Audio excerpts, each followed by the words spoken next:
Hey there. Tonight we are going back to the life of a Victorian lady. A life where you could not walk down your own street alone, where a widow's dress was regulated, shade by shade, for 2 full years, and where you could not spend 15 unwatched minutes with a man without a wedding becoming the only respectable way out. And worst of all, you could not find a single one of these rules written in any book of law in England. Because a lady was expected to arrive into this world already knowing them.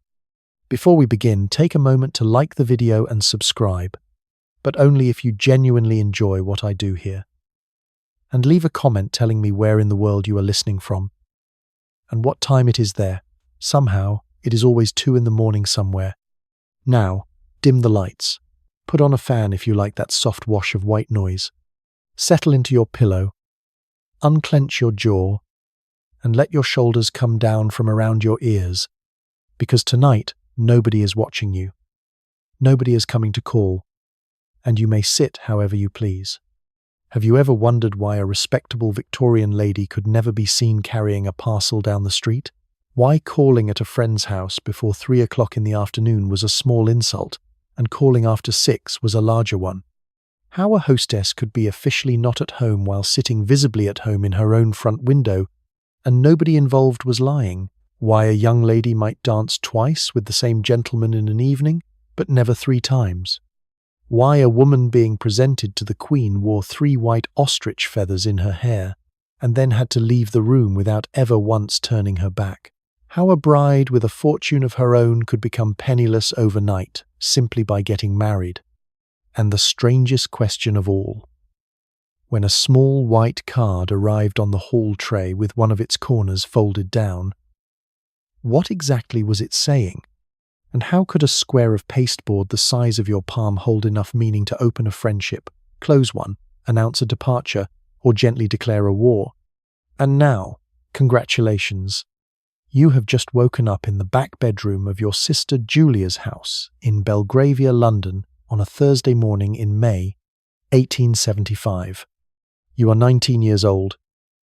Your name is Clara, and you have come up from Shropshire for your first London season, which means that for the next 12 weeks you are, whether you like it or not, on the market. Julia, who is 26 and married and therefore a fully licensed human being, is your chaperone. Her drawing room is your shop window, and somewhere downstairs, on a silver tray in the hall, there is a small stack of white cards that will decide your entire year. Gloves on. Now, the first thing to understand about the day you are about to have is that every minute of it is governed, and not by your sister, and not by your mama in Shropshire, and not by any person you could point to, but by a code. And the code has 3 strange properties. It is nowhere written down in full. It is everywhere enforced. And the punishments are worse than the laws. Because the law can only take your liberty, and the code can take your future. There are books that claim to contain it, whole shelves of them, etiquette manuals bound in cheerful cloth, and your mama gave you 2 for the train, and here is the first unspoken rule of the unspoken rules. The books are for people who need the books. A lady who was seen consulting one has already confessed she was not born knowing, and being born knowing is the entire point. The code must look like nature. It must look like the way water flows and bread rises, as though no one invented it and no one enforces it, and the fact that every woman you will meet today is holding up her share of it by constant, vigilant, exhausting effort is the one thing nobody will ever say aloud. And before you resent it, which you will several times before supper, understand what the code is actually made of, because this is the load-bearing fact of the whole night. In the England you have just woken up in, a woman of your class cannot hold most property once married, cannot vote, cannot enter the universities that matter, or the professions at all, and carries her entire worldly estate in a single invisible asset, which is her reputation. Reputation is her capital, her collateral, her insurance, and her license to trade. It can be spent, it can be inherited, it can be borrowed against, and it can be destroyed in one afternoon by one sentence from the right woman, and it pays out at exactly one window, which is marriage. The rules you are about to spend a day obeying are the security system around that single asset. They are absurd, and they are rational, both at once, and the mothers drilling them into daughters are not tyrants. They are portfolio managers, guarding the only investment the law allows their girls to hold. Keep that in one hand all night. In the other hand, keep this. It is a beautiful May morning. You are 19, London is downstairs, and the rules have not caught you yet. The day begins with Susan, your sister's housemaid, who arrives at 8 with hot water and pulls the curtains, and with the first great engineering project of every morning, which is you. Getting a lady dressed in 1875 is not getting dressed. It is assembly, chemise, drawers, stockings, and then the corset. And let us settle the corset honestly while Susan laces, because the future will tell terrible stories about it. You are not being crushed into a wasp.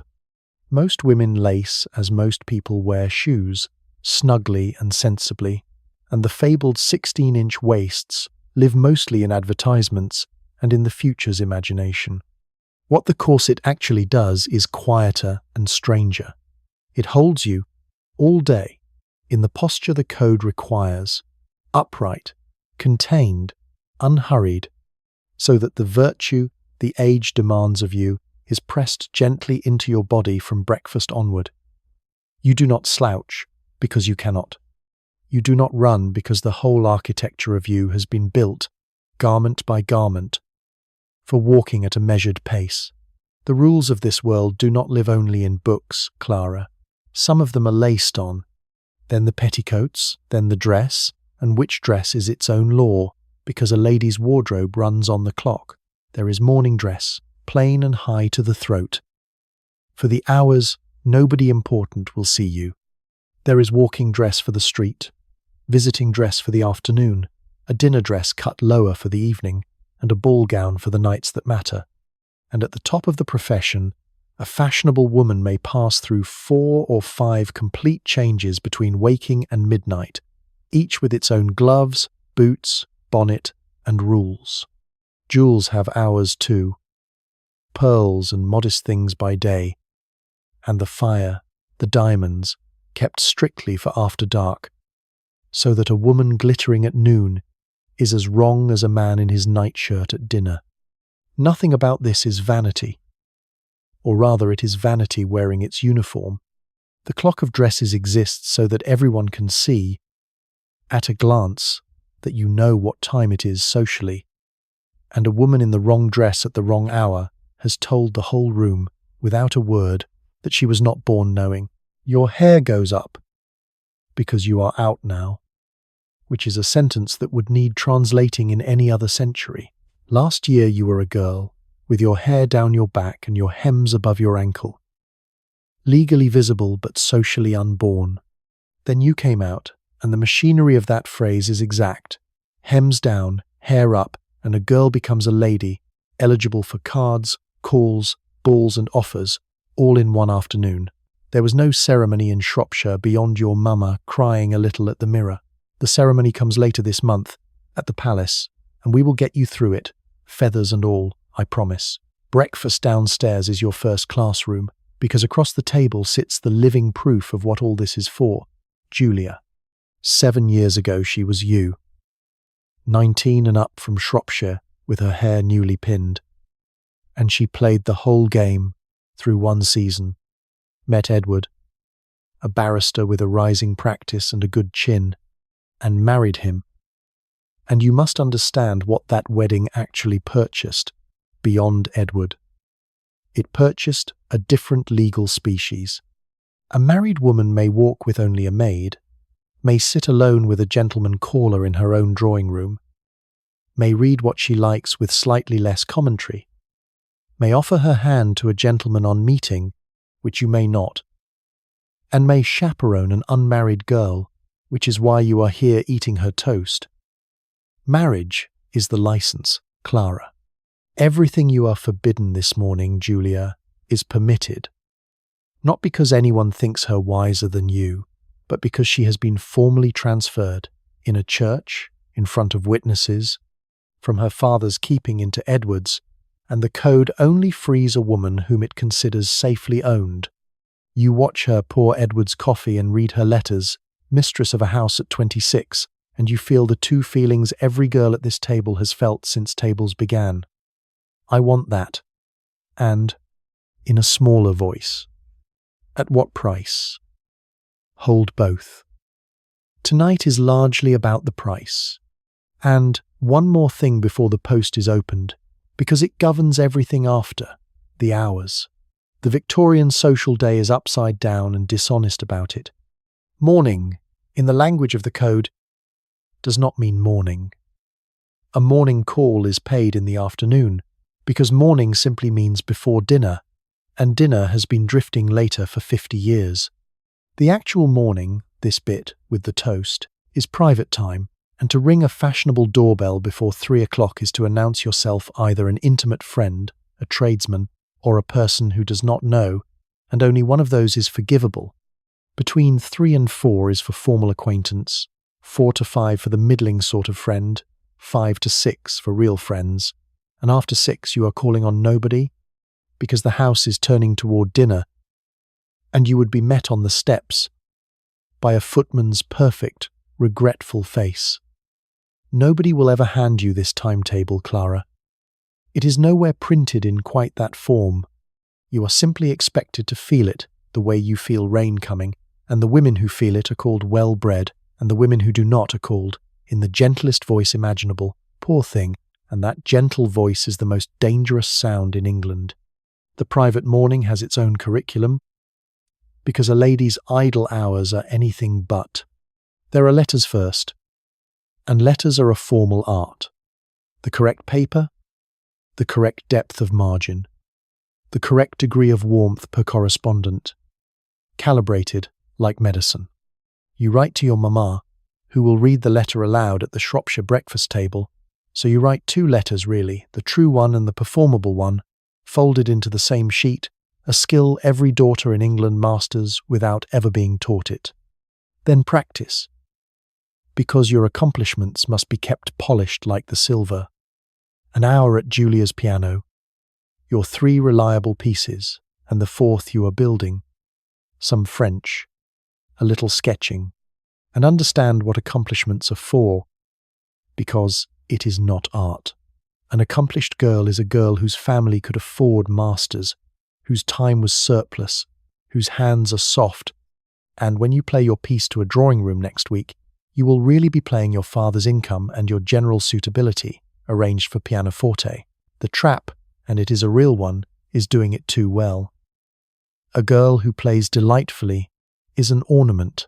A girl who plays seriously, who talks of composers the gentlemen have not heard of, has crossed the line into cleverness, and clever, applied to a girl in your position, is not entirely a compliment. The word for a woman who reads too much has been bluestocking for 100 years, and it is never said admiringly, and so you learn the great feminine art your century perfects, doing a thing beautifully while pretending you barely do it at all. At 3:30, armoured in walking dress, you and Julia go out. And the street has more rules than the drawing room, because the street is where you are most visible and least controlled. Rule 1 you know already. You do not go alone. A lady walking unaccompanied in London is a sentence that ends badly in every reading.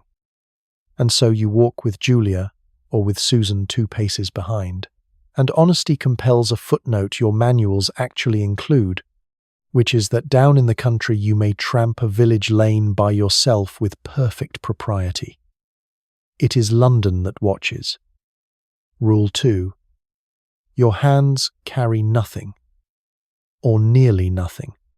A parasol, a card case, a prayer book on Sundays, parcels are for servants, and a lady seen hauling her own shopping has publicly misplaced her entire household, which is why the draper will deliver a single spool of thread to the house by van rather than let you carry it, and why you will let him. Rule 3. pace and eyes. You walk unhurried, you never run, you never look back over your shoulder. You do not stare into windows you are not shopping at. And you acknowledge acquaintances by a code so precise it would impress an admiral. Because here is a rule the future will find genuinely astonishing. In the street, recognition belongs to the lady. A gentleman who knows you may not greet you first. He walks toward you with his face composed, waiting. And it is your bow, the small tilt you give, or withhold, that licenses him to lift his hat, and if you look through him instead, his hat stays on, and he has, officially, never met you. For one small stretch of pavement, the entire power of the acquaintance is in your gloved hands. The code gives women almost nothing outright, Clara. But what it gives absolutely. And Rule 4 governs the man himself, if you stop to speak. He takes the curbside, between you and the traffic's mud. You may take his left arm and never his hand. And the whole exchange stays brief, upright and public, because a lady and a gentleman in fixed conversation on a pavement are composing a sentence that other people will finish for them. Shopping itself, since you are passing the drapers, is in the middle of a quiet revolution the code has not yet decided how to feel about. The old way is still the main way. You sit at a counter, a shopman brings the goods to you, bolts of silk unrolled with a flourish, and a lady of standing need not even do that much, the shop being happy to send a selection to the house on approval. But westward, along the streets, a new thing has been growing for a decade. The department store, a dozen shops swallowed into one great glittering building, and it is changing the female map of London in a way nobody planned. Inside those doors a respectable woman may walk for an hour, unaccompanied, warm, safe, looking at things, touching things, buying nothing, answerable to nobody, and the code cannot quite object, because she is only shopping, and shopping is domestic duty, is it not? And so the department store becomes, by accident, the first public building in England where a lady may simply exist unchaperoned, and the men who built them understood exactly what they were selling, and it was never really the gloves. And here is the small, absurd, load-bearing fact underneath the whole question of how far a Victorian lady's day can range from her own front door. A fact the manuals never print because it is beneath print. London has nowhere for her to go. The clubs, the chop houses, the public conveniences of this city are built for men, and a lady cannot eat alone in public. And the delicate result is that her radius of operations is fixed, precisely by the distance she can travel out and back between necessities. A leash nobody names, and when the stores begin adding ladies' tea rooms and retiring rooms, they are not adding amenities. They are lengthening the leash, and every woman in London feels the difference, and no newspaper of the age will ever once write down why. That is the deep grammar of everything today. You are never only doing what you are doing. You are always also being read, by the woman across the road, by the coachman waiting at the corner, by the friend of your mother's second cousin who happens, always, everywhere, to be passing, and the flow of all that reading has a name. And the name is reputation, and we come now, while your boots click home along the flags, to the machine that manages it all, the most Victorian object in this entire episode. It is waiting on the hall table.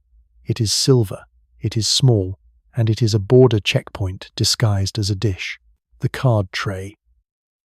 Sit down, Clara. This is the operating system.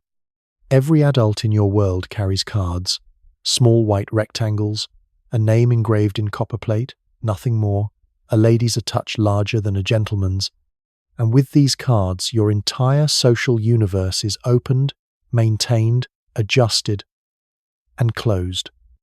An acquaintance begins when cards are left. It is kept alive by cards exchanged at the correct intervals, like payments on a policy. It is suspended by cards not returned, and it is ended without one word ever being exchanged, by the return of your card in an envelope, which is the code's bill of divorce, final as any decree. When you and Julia come home, you go first not to the fire but to the tray, and Julia reads the afternoon's harvest, the way Edward reads his briefs. Who called, who merely left cards, whose card sits alone and whose came with a husband's too, which means the whole family acknowledges you, and then, at the bottom, today, the one you have been promised all episode, a card with its corner turned down. Here at last is the answer, and like all the code's answers, it is smaller and stranger than the question. A folded corner means the caller came in person, with her own gloved hands, rather than sending a servant with the card.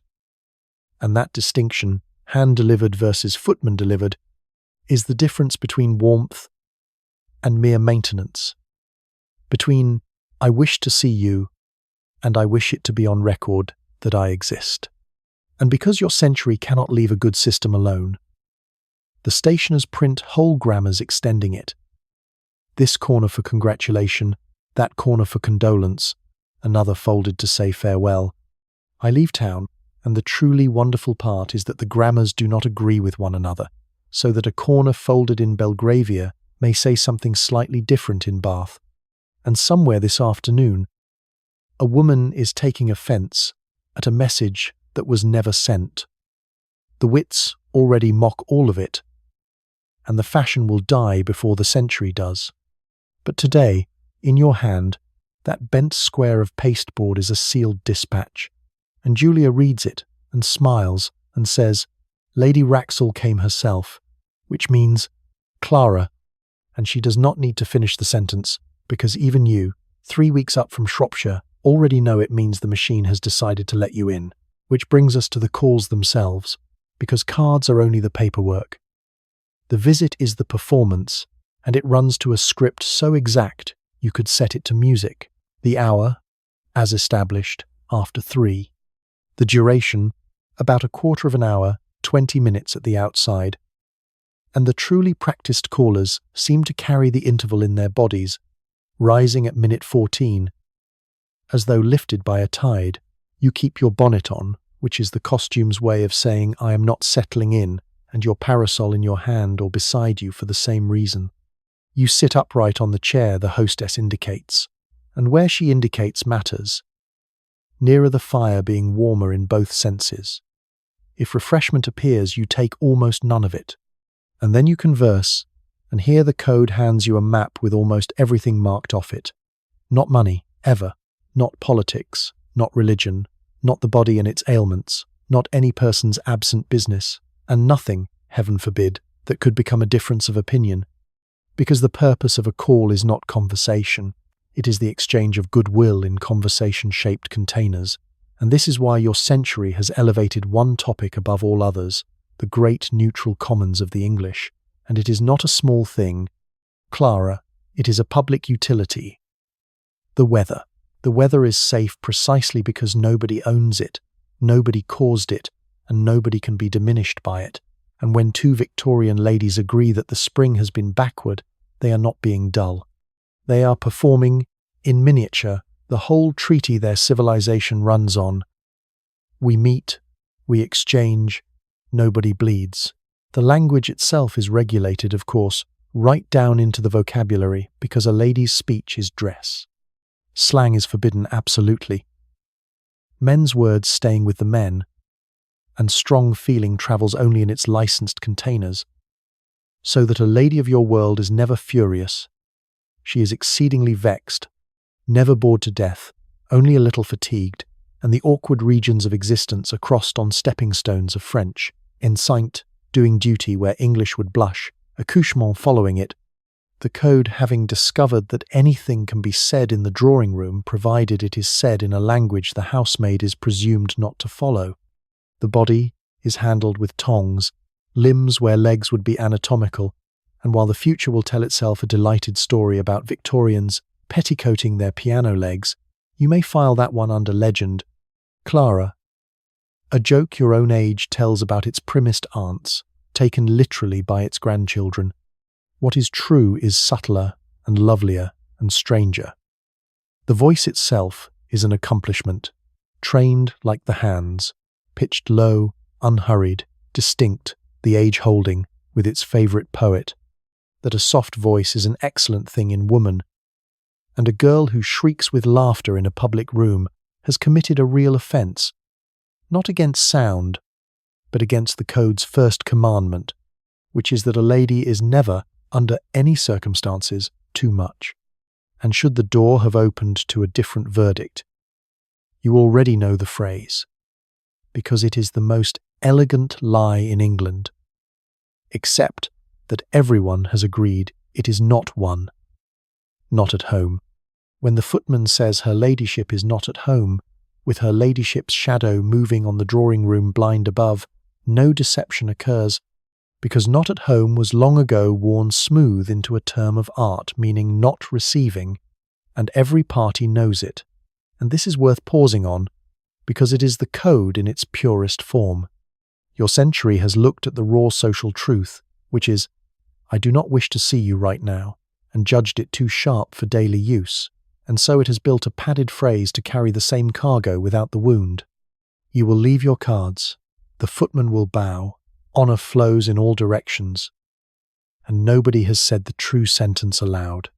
Half the code, Clara, is exactly this, machinery for not saying true sentences aloud, and you may call that hypocrisy if you like, and the code will not even disagree. It will only ask you, quietly, how your own century manages when it wishes to decline an invitation it could technically attend. Now, the deeper law underneath both cards and calls. The introduction, because in your world, an acquaintance is not a thing that happens. It is a thing that is performed by a third party, with consent obtained in advance. You may not speak to a man you have not been introduced to, not at a ball, not in a gallery, not if he pulls your parasol from under a carriage wheel, beyond the single sentence of thanks the emergency licenses.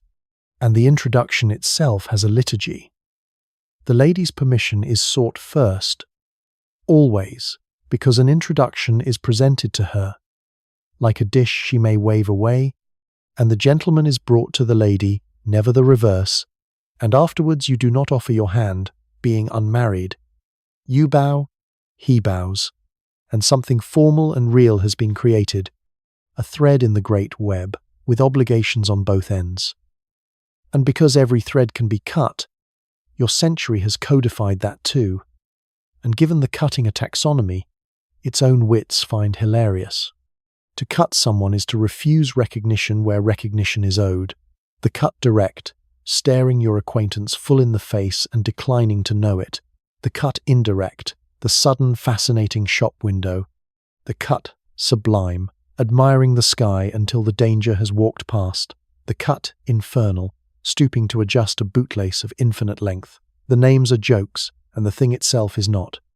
A cut from the right person, observed by the right people, is social surgery performed without anesthetic in the open street, and there is no appeal, no explanation, and no court, because the court is everyone, and it has already ruled, which is why Lady Wraxall's folded corner this afternoon mattered more than any document your papa could sign, and why Julia is upstairs now dressing with particular care.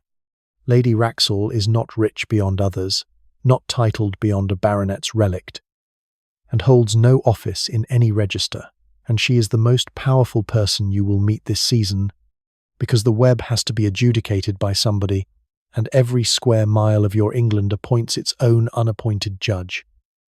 Her drawing-room is a courtroom. Her approval converts. A girl she has smiled upon may be forgiven a middling dowry and a father in trade 2 generations back. A girl she has looked through may as well take the train home, whatever her fortune, and the fascinating thing, the thing worth falling asleep on, is the currency her power is stored in. It is not law. It is not money. It is attention, compounded over 40 years, everyone watching to see what she thinks, because everyone else is watching to see what she thinks, a bank whose reserves are entirely made of other people's belief in its reserves. The future will invent several institutions along the same lines, and will feel very modern about them. And tonight, at the Marchmont Ball, she will be sitting against the far wall with the other chaperones, with her fan moving slowly, and her eyes, Clara, will find you within the first 10 minutes. That is not a threat. It is just the weather. Dress for it. But before the ball, we must pay a debt from the question loop. Because later this month comes the single strangest hour of your entire season, and you should walk through it now, in slippers, while nothing is at stake. Presentation at court. Being presented to the Queen is the official hallmark stamped on a lady, the ceremony that converts you from a private girl into a recognized member of society. And it happens at a drawing room held at Buckingham Palace a handful of afternoons a year, and everything about it is exactly as strange as you are hoping. You will wear white, a train of prescribed length falling from your shoulders, long white gloves, a veil, and in your hair, by regulation, 3 white ostrich feathers, worn so the Queen can see them, the plume of the Prince of Wales nodding on every female head in the room, hundreds of girls done up as identical exotic birds. You will wait hours in a corridor of other feathered girls, forbidden to sit lest the train crush. A lady who has herself been presented must present you, which is why Julia's own feathered afternoon 7 years ago is now your passport, the license renewing itself down the generations like a lease. And then your name is read, and you walk forward alone across the largest floor in England, and you curtsy, low, lower than you have ever curtsied, almost to kneeling, over the small extended hand of the most powerful woman on earth. And then comes the part that no girl ever forgets, and no girl has ever been given a reason for. You leave without turning around. You rise from the curtsy, and you go backwards, the full length of the chamber, in a train, in heels, bowing as you go, because to turn your back upon the sovereign is unthinkable, and so the final examination of a Victorian lady's training is, quite literally, walking backwards out of a throne room while several hundred people watch, and the girls practice it for weeks, up and down their mothers' drawing rooms with tablecloths pinned to their shoulders. And you will practice it too. And Julia will laugh until she has to sit down, and then she will fix your feathers and cry a little, exactly as your mama did at the mirror, because that is what this century does at thresholds. It laughs, it cries, it straightens your plumage, and it sends you in. The dress for that day is already being made, and fittings this week bring us to the wardrobe's deeper lore, the one under the clock of dresses. Nothing you wear is ever only clothing. It is all signal. The girl in white at the ball is signalling unmarried. The deep colours belong to the matrons. Gloves have a grammar all their own, on in the street, on in the ballroom, off at the dinner table the moment you sit, because a glove at dinner is as wrong as a bare hand in a quadrille. Bonnets say respectable errand. Hats, this decade, say a touch more dash. A veil says any of 6 things depending on its weight, and every signal can be read in both directions, which is the trap under all of it. Dress 1 degree too fine for the occasion, and you are showy.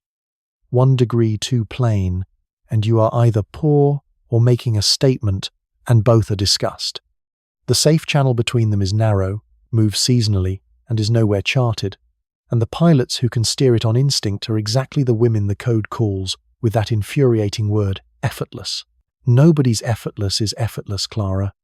Julia takes 40 minutes and 2 consultations with Susan to achieve hers, and then stands at the glass and practices the face of a woman who has not thought about it at all. And now the evening, because tonight is the Marchmont Ball, your 4th of the season and the first that matters. And a ball is the code's grand final, all the rules at once, in motion to music. Your card case stays home. Tonight's document is different. At the door of the ballroom, you are handed a small folded program with a tiny pencil hanging from it by a silk thread, the dance card, the evening's ledger, a numbered list of every quadrille, waltz and gallop the orchestra will play, with a blank line beside each, And those blank lines, Clara, are the only property an unmarried girl unambiguously controls in the entire British Empire, and the code polices even them. A gentleman is introduced, he asks for a dance, he pencils his name. Once a dance is promised, it is promised. If you then refuse it, you sit that dance out entirely, wherever your feet wish to be, because giving his dance to a rival is a public insult with a name and consequences. Refusing the son of the hostess requires the diplomacy of a congress. And the great arithmetic, the one every chaperone along that wall can perform at 100 feet in candlelight, is the count. How many lines of your card carry the same name? Twice is courtesy. Twice is nothing. A pleasant partner, an agreeable girl, but the books and the mothers begin to differ somewhere just past twice. And all of them agree on where the sum ends. A third dance is a topic, and a fourth is a declaration, as public as a notice in the Times, and couples have found themselves halfway engaged by arithmetic alone, the room having counted for them. So you will dance your two with Mr. Ashworth tonight, and when he comes for a third, and he will, you will feel the entire invisible mathematics of that ballroom lean in to hear your answer, and we have arrived, Clara, at the part of the evening the whole season has been rehearsing you for. A word about the dances themselves, because the program in your hand is a menu of licensed intimacies, ranked. The quadrille, which opens, is geometry in silk, 4 couples in a square, exchanging figures at arm's length, all pattern and no peril, which is why it opens. The gallop is exercise.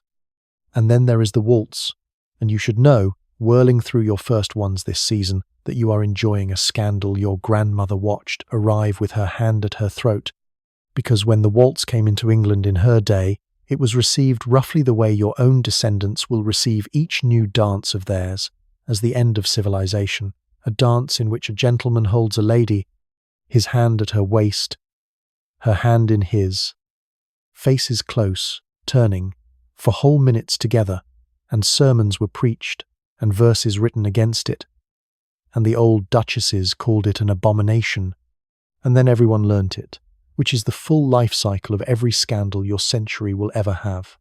By your Thursday, the waltz is respectable. The hand at the waist is upholstered in 3 layers of etiquette. Gloves mandatory. Daylight visible between the dancers if the chaperones are lucky. Conversation during it kept to pleasantries pitched under the music. And still, Clara, physics is physics. It remains the one place in the entire architecture of your world where you and a young man are permitted to hold each other and travel, and every girl on that floor knows it, and so does every fan against the wall, which is precisely why the count exists. A word first about the room you are standing in, because a ballroom is a machine with named parts. The dancing floor in the middle is the market. The chairs around the walls are the exchange gallery, where the chaperones sit, your sister among them, and nothing that happens on that floor escapes that wall. The chaperones are not decoration, Clara. They are the referees, the recorders, and the insurance assessors of the entire evening. Each with her charge, or charges out on the floor, each keeping the count on every card in the room. Not only her own girls, and their fans move slowly, and their conversation never stops, and neither does their arithmetic. A girl at a ball is never dancing with a man. She is dancing with a man in front of a court of 40 seated women who have known her mother's family for 30 years. And the miracle is that anybody ever manages to fall in love inside this machine at all, and the record shows, spring after spring, that nearly everybody does. Do not underestimate your species, Clara. It courts under any conditions whatsoever, and spare one look for the wall itself, because chaperonage is a profession with ranks. The ideal chaperone is a mother.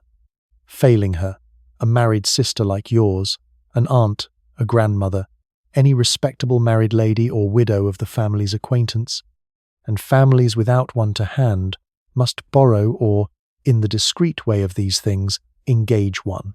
the paid chaperone being one of the odder situations open to a gentlewoman in reduced circumstances, her gentility itself, the qualification, rented by the season. Understand what the office costs its holder. A chaperone at a ball works a longer shift than the musicians. She arrives with her charge. She cannot leave before her charge. She sits on gilt chairs from 10 until 2 watching other people dance in rooms heated like orchid houses. Her reward a supper taken in shifts, and the conversation of the other wardens, and she does it night upon night through the whole campaign. Unpaid if family, underpaid if not, and every girl on that floor, including you, Clara, will spend some portion of tonight finding her tiresome. And every woman who has ever done the job knows the truth of it, which is that the wall is the most exhausting posting in the room. Julia is 26. She danced these floors 7 years ago. Now she sits the wall for you, her own slippers idle, doing sums on your behalf. And if there is a purer working definition of family in your century than that, the manuals do not print it. There is mercy built into the wall too, in a form the future will forget. The good hostess's duty to the wallflower. A girl sitting out too many dances is a small social emergency, visible to everyone, and the code tasks the hostess, and every gentleman with manners, with repairing it quietly, the hostess steering partners toward the empty chair, the way a good captain trims a listing ship. Some of the men so steered are dull, and some of the rescues are duller. And all the same, you should notice what the machinery is doing. It has noticed a person being publicly diminished, and it has, without one word, sent help. The code is not kind, Clara, but it contains kindness, administered through channels, like everything else in your century.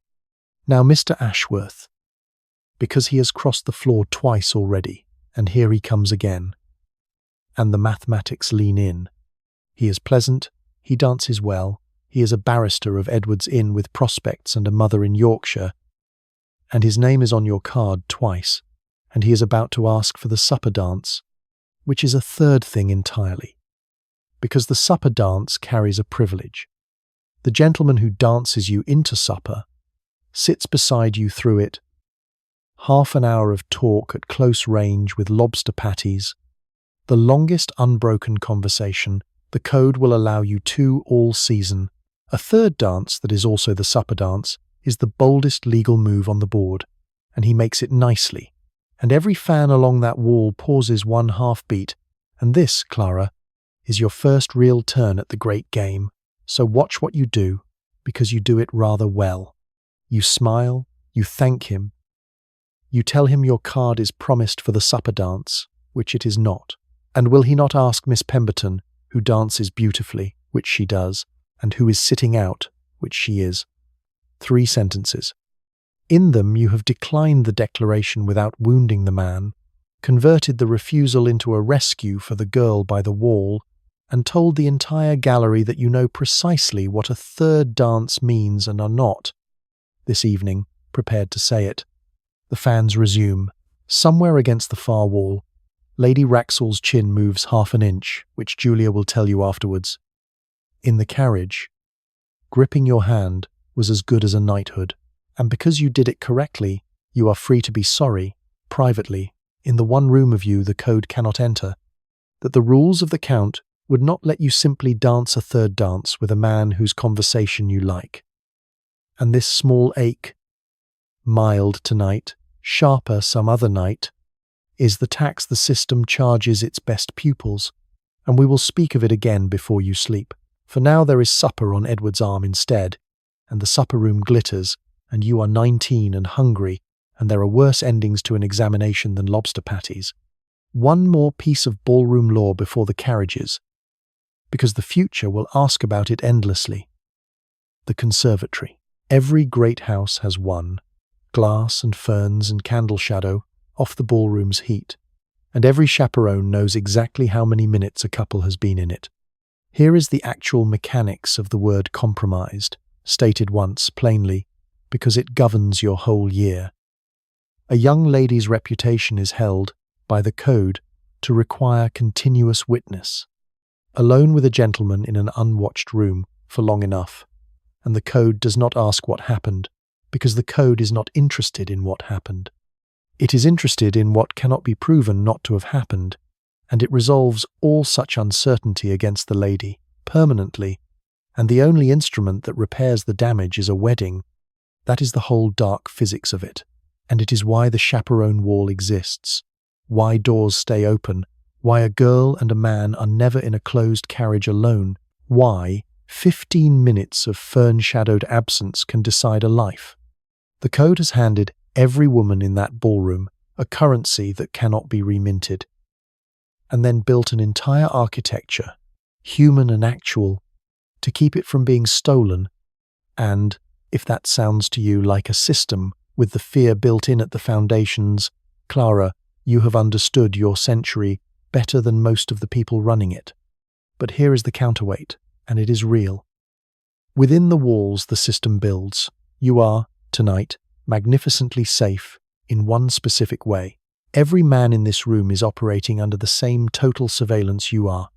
His conduct toward you is witnessed, recorded and priced by 40 seated experts with long memories and longer correspondences, and a man who wrongs a girl in this world, jilts her after declarations, trifles and withdraws, does not simply stroll on, doors close to him, mothers strike him from lists. And in the last resort there is an actual courtroom waiting, because your century, in one of its most startling asymmetries, lets a jilted woman sue a man for breach of promise of marriage, before a jury, for damages, and juries of 12 Victorian gentlemen pay out against their own sex with real enthusiasm. The cage, Clara, has bars facing both directions. It is still a cage. But you go into supper guarded like a treaty, and there are centuries of women behind you, and one or two ahead, who were promised much more freedom and much less protection, and the honest ledger of tonight holds both columns open at once. The carriage home rolls at 2. Julia takes off one glove finger by finger, reads you the whole evening like a notice of judgment, who danced with whom and what it meant, which mother looked at which son, what the chin of Lady Wraxall said, and you fall half asleep against her shoulder mid-verdict. Aged 19, examined and passed, and the gas lamps go by like slow, bright beads. And even the code, Clara, even the code cannot see into a carriage where a girl is asleep on her sister, which is why your century put its tenderest moments there, and why so many of its novels end in one. The morning after, a ball has its own statute book, and it opens with flowers. A gentleman who danced with you may send flowers the next day, and the sending is a move on the board to which house, how large, with a card or without, and Julia inspects the hall table at 11, like a customs officer. Flowers are legal because flowers die. That is the actual principle, stated nowhere and known everywhere. A gentleman may give an unmarried lady only things that perish or improve her: flowers, sweets in moderation, sheet music, a book, if the book is respectable. Because anything of lasting value, jewellery above all, would put her under an obligation, and an unmarried lady under a material obligation to a man has sold a share in herself, and the code forbids the listing. If Mr. Ashworth were to send a bracelet this morning, it would go back within the hour, wrapped with 3 cool lines in Julia's hand, and his standing would go back with it. He sends lilies of the valley, which say, in the only language he is licensed to use, that he remembers exactly which dances he got, and exactly which one he did not. And even Julia, reading the card, allows the man knows his grammar. And yes, since you are wondering, there are dictionaries for this. The language of flowers is a real printed institution of your century, little gilt volumes assigning a meaning to every bloom in the conservatory, and the truth about them is the same truth as the card corners, which is that the dictionaries disagree with one another enthusiastically, so that a bouquet saying devotion in one book says dissembling in its rival, and sensible people treat the whole apparatus as a parlour amusement rather than a postal service. But the broad strokes are universal, and everybody knows them. Roses meaning what roses have always meant, and a gentleman who reaches past the obvious into the dictionary pages is signalling, at minimum, that he owns the dictionary and thought about you while holding it. And in a courtship conducted entirely in permitted gestures, Clara, effort is the actual message every time, whatever the flower says, and he may call. The rules give him that. A gentleman who has danced with a young lady calls, or leaves his card, within the following days, upon her chaperone, mark the syntax, upon Julia, not upon you, and if he calls in person, he gets his quarter of an hour in the drawing room with both of you. Bonnetless now, for he is received, talking of the ball, the weather, and the Academy exhibition, while the clock does its work, and nothing he says will matter half so much as the fact of his having come. This is courtship, Clara, this glacial ceremonial shuffle, and you must understand its single most alien law, the one the future will find hardest to believe. There is no such thing, for you, as private correspondence with a man. You may not write to Mr. Ashworth. He may not write to you. A letter between an unmarried lady and a gentleman is, in the code's eyes, and very nearly in the law's, a betrothal document, evidence of an engagement fit to be read to a jury, and juries do read them, in breach of promise suits. Aloud, in open court, with the newspapers taking down every endearment for the morning editions, one sheet of paper beginning Dear Miss Clara and closing yours ever so slightly too warmly is a legal instrument in this country. So there are no letters. There are messages passed through the lawful channels. An inquiry sent to Julia with a compliment folded inside it. A book returned with a passage very lightly penciled, and there is the entire secondary language of the permitted world, which dances a couple may share, which window seat, whose mother invites whom to what, and you would think, would you not, that no feeling could survive transmission through such machinery. And yet, the machinery is where the feeling lives. Deprived of every direct channel, your century has made the indirect ones almost unbearably expressive. And a man choosing lilies of the valley over roses is saying something a text message could not carry, and both of you know it, and neither of you has said anything at all, and there are marriages in your future, Clara, long good ones, whose entire foundation was laid in code. So the season proceeds, ball by ball, call by call, through its fixed stations, and you should see the whole calendar once from above, because it is a machine the size of a summer. It opens in spring when Parliament sits and the families come up from their counties, and it runs on a printed and unprinted timetable at once. The private view at the Royal Academy, where the pictures are looked at less than the people looking at them. The drawing rooms at the palace, feathers and trains. The opera, where a box is a small glass drawing room hung over a theatre, with its own visiting rules, gentlemen calling between acts, the house watching the boxes watch each other through 100 pairs of little glasses. Ascot in June, dresses planned since March. The endless garden parties, archery and croquet, being the two sports at which a lady may excel in public without controversy. Croquet having the additional strategic property that it can be played slowly, on a lawn, within sight of everyone and hearing of no one, which is why half the engagements of the decade were arranged over its hoops. And daily, weather permitting, the Rotten Row in Hyde Park at the fashionable hours, where riding is performed as theatre, and a lady rides side, saddle in a habit cut like armour, hat and veil, a groom 2 lengths behind her, and the rails fill with everyone she knows, watching, and a girl who rides well is worth an extra 1,000 a year in the market's arithmetic, nobody having ever said so aloud. The season is exhausting, expensive, and nobody sane would design it from scratch, and it works, Clara. It grinds out its matches, summer after summer, because it does the one thing a marriage market must do. It puts the entire stock and the entire demand in the same 6 square miles for 12 weeks, under total mutual observation, and lets arithmetic and lilies of the valley do the rest. And the market strolls its stock along the rails. The carriage in which you do your strolling has, of course, its own statute book, because a carriage is a drawing room travelling at 8 miles an hour, and the code boards it with you.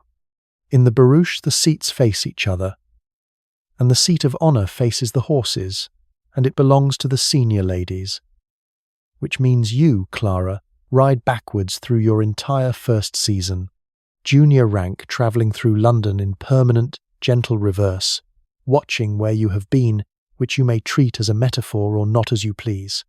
A gentleman invited into the carriage takes the backward seat always, sits opposite the ladies and never beside unless family, and the choreography of getting in and out, who hands whom, which hand, how much of a hand, is drilled like cavalry. And the carriage performs one service so exquisitely lazy it deserves preservation in amber. Card. Leaving from the box. On a round of duty calls a lady need not descend at all. The carriage draws up. The footman goes to the door with her cards. The cards are received, and she has officially called upon a house whose steps she never touched, a courtesy delivered at the same remove as artillery, and both houses are satisfied. And this, connoisseurs agree, is the code at its absolute purest, the entire content of a social visit, with the visit itself distilled off. Sunday, meanwhile, belongs to a different timetable, and to a ritual the guidebooks never quite name. Church itself is dressed obedience. The family pew, the best bonnet, and a bonnet at church is not vanity but regulation, since heads are covered and everybody grades the millinery from behind through the whole sermon. But the institution, the real Sunday institution, begins on the steps afterwards. The church parade, the entire parish in its best, released at the same instant into the same sunshine, greeting, bowing, forming and reforming in slow eddies down the walk and along the fashionable path home. And it is, functionally, a weekly full assembly of the marriage market, with the rector's unwitting blessing, the one occasion when every family in the district can be inspected in a single hour, courtesy of God. Introductions bloom on those steps. Mothers time their exits to the second. More matches have been advanced at English church doors than at half the balls of the season. And the beauty of it, the deep Victorian beauty, is that not one soul present would ever admit to attending for any reason but the sermon, of which, quizzed later, they can reliably remember the text. The opera deserves its own minute, because an opera box is the drawing room's most public private room, and its rules are a miniature of everything you have learned. A lady does not go to the opera. She is taken, by a party, to a box, and the box's territory. Its holder, the hostess of a tiny sovereign state, hung in velvet over the pit. Between the acts the gentlemen circulate, calling from box to box, exactly as they call from house to house.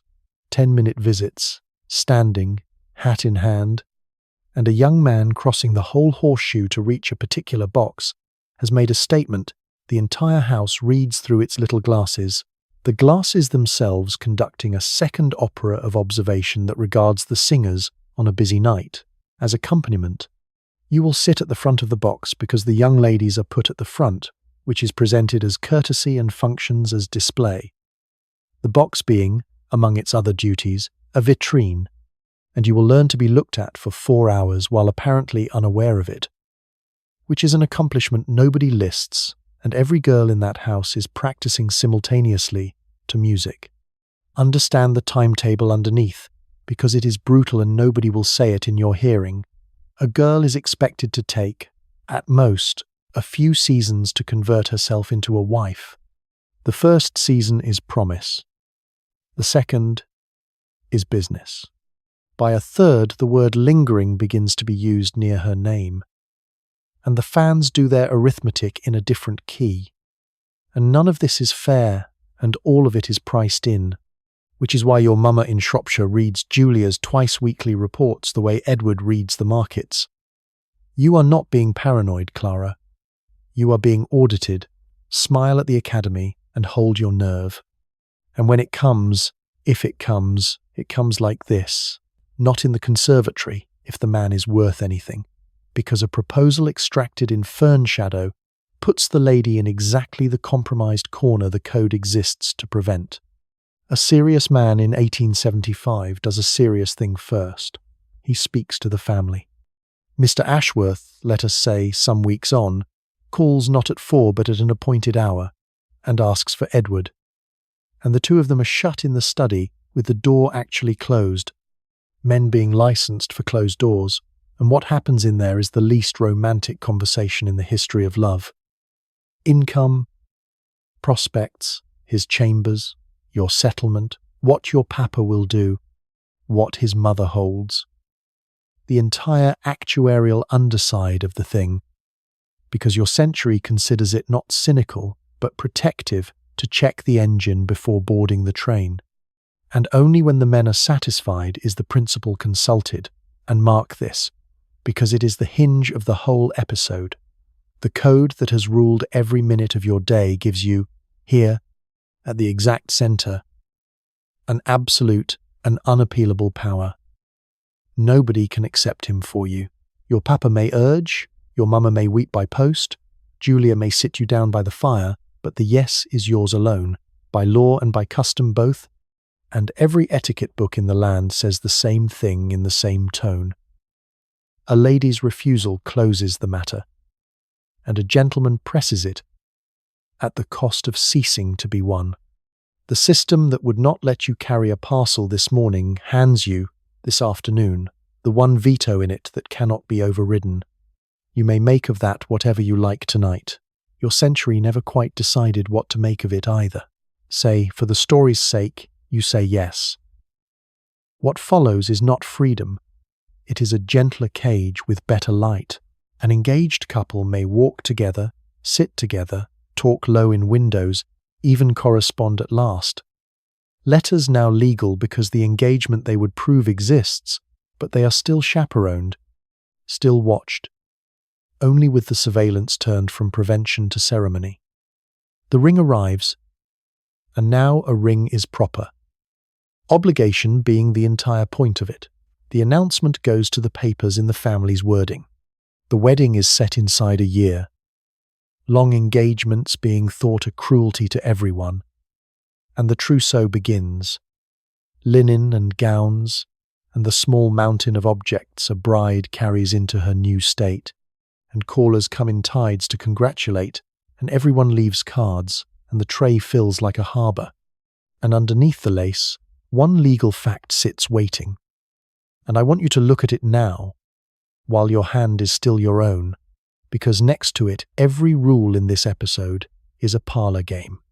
The moment the ring on your finger is exchanged for a band, the law of England is going to do something to you that it does to no man, ever, and it will do it silently, in the vestry, while everyone is crying and signing their names. And since the code legislates even for heartbreak, know what happens when an engagement dies, because some do, and the procedure is as fixed as a funeral's. The lady may withdraw at any time, and no explanation is owed to anyone, that being the veto's other face. The gentleman may not honourably withdraw at all, which is why the jury and the damages stand behind him like weather. Either way, the machinery is the same.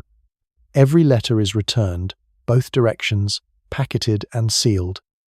The correspondence unwritten as far as paper can unwrite it. The ring goes back, and every gift of any substance with it. And the families close over the episode like water, the announcement, if one is needed, saying only that the marriage arranged between the parties will not now take place. 11 words containing whole months of somebody's life.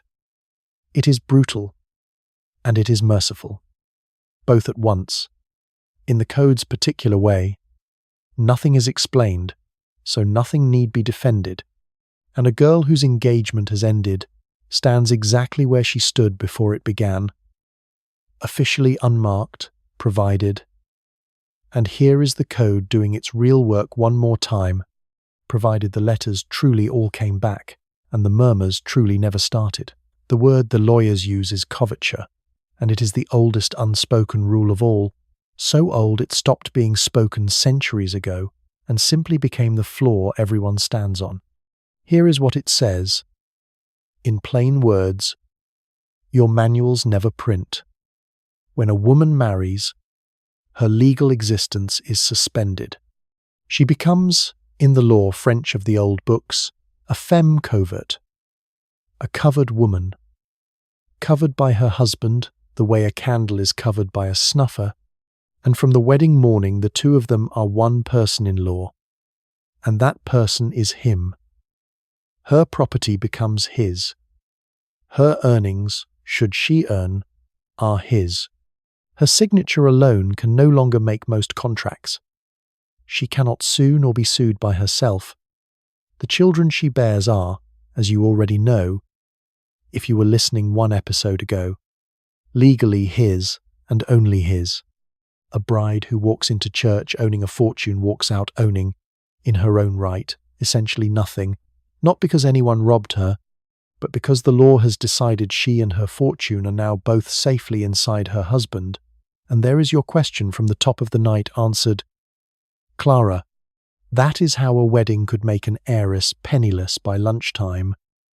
And nobody at the wedding breakfast would have called it anything but a lovely service. Now, because this is England, there is machinery bolted on for those who can afford machinery. The rich do not accept coverture, they lawyer around it, and the instrument is the marriage settlement, negotiated before the wedding like the treaty it is. Money tied up in trust for the bride, trustees appointed. Pin money for her private purse, a jointure secured for her widowhood. Capital preserved for her children, all of it fenced off before the ring makes everything else his. This is what Edward and Mr. Ashworth would truly be discussing behind that study door. And it is why your papa's solicitor will earn his fees this summer. And notice the shape of it. The law strips a wife bare by default and then sells the well-advised classes a private exemption. A woman's security in your England is not a right. It is a document, drafted by men, held by trustees, and the girls whose fathers had no solicitor, which is most girls in the country, marry under the default. And the default is at last, slowly, cracking. 5 years before your season, in 1870, Parliament passed the first Married Women's Property Act, and a married woman's wages and certain of her own inheritances became, for the first time since the Middle Ages, hers, a breach in the wall about the width of a purse. The Great Act, the one that ends coverture's empire and lets a wife own, buy, sell, and be sued as herself, a person again in every court in the land, is 7 years ahead of tonight, in 1882, and some of the women at the Marchmont Ball will live most of their married lives under the old law and die under the new one, and their daughters will find the whole arrangement as unbelievable as you, listening in your century, find it now. Law moves like that in this story, Clara. Nothing, nothing, nothing, and then a door. While we are in the law's cold rooms, one more statute, because it finishes the picture of what the stakes are for every woman dancing tonight. Since 1857 there has been, for the first time, a divorce court in England that ordinary wealth can reach, and its founding rule is a sentence every wife in that ballroom knows by heart whether or not she has ever said it. A husband may divorce his wife for her adultery, full stop, and a wife may not divorce her husband for his, full stop, unless she can prove cruelty or desertion stacked on top of it. The law of the land states, in black ink, that the same act weighs differently by the sex of the actor, and that asymmetry runs all the way down through everything you have learned today, through the chaperones and the conservatory physics and the count on the dance card, because a code that guards women like bullion and forgives men like weather is not being inconsistent, it is being exact. It has told you, in statute and in fan flutter, precisely whose reputation is the cargo and whose is the sea, The months between the yes and the church have their own economy, and its centerpiece is the trousseau, the outfitting of the bride, and it is a campaign. Linen by the dozen, marked with her new initials before she has ever worn them, gowns for every hour of the married clock, the visiting dress in which she will make her first calls as a wife, all of it inspected by relays of aunts, because the trousseau is read, like everything else, as a statement of the family's substance and the marriage's prospects. The date is set by the calendar's folklore as much as by convenience.